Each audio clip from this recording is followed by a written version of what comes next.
Royal Challengers Bengaluru వరుసగా రెండవసారి cup కొట్టడం వెనుక పెద్ద ప్లానే ఉంది.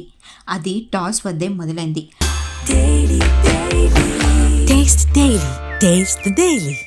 టాస్ గెలిచిన నిమిషం నుండి పక్కాగా అమలు చేసిన మైండ్ గేమ్ అండ్ ప్లానింగ్ ఆర్సీబీకు మరోసారి కప్ను తెచ్చిపెట్టింది. అహ్మదాబాద్ పిచ్ పై మొదట బౌలింగ్ తీసుకున్న captain Rajat Patidar match starting నుంచే గుజరాత్ టైటాన్స్ పై అటాకింగ్ ప్లాన్ వేశాడు.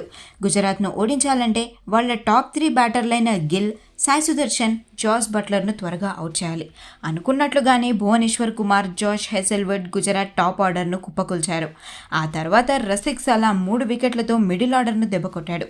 గుజరాత్ బ్యాటర్లకు ఊపిరి పీల్చుకునే ఛాన్స్ ఇవ్వకుండా ఆర్సీబీ బౌలర్లు అటాక్ చేస్తూనే ఉన్నారు. వాషింగ్టన్ సుందర్ ఒంటరిగా పోరాటం చేసిన ఆర్సీబీ పక్కా బౌలింగ్ ప్లాన్ ముందు గుజరాత్ కేవలం 155 పరుగులకే పరిమితమైంది. ఇక బ్యాటింగ్లో కూడా ఆర్సీబీది అదే అటాకింగ్ స్ట్రాటజీ. స్కోర్ చిన్నదే అయినా డిఫెన్స్ మోడ్లోకి వెళ్లకుండా ఓపెనర్లు విరాట్ కోహ్లీ, వెంకటేష్ అయ్యర్ మొదటి ఓవర్ నుండే బౌండరీలు బాదారు. రబాడా, సిరాజ్ ఓవర్లలో విరుచుకుపడి పవర్ ప్లేలోనే మ్యాచ్ను వన్ సైడ్ చేసేశారు. మిడిల్ ఓవర్స్లో కొన్ని వికెట్స్ పడి మ్యాచ్ కాస్త ఉత్కంఠగా మారినప్పటికీ చేజింగ్ మాస్టర్ విరాట్ కోహ్లీ క్రీజ్లో ఉండి ప్లాన్ను పక్కాగా ఫినిష్ చేశాడు. Taste the Daily.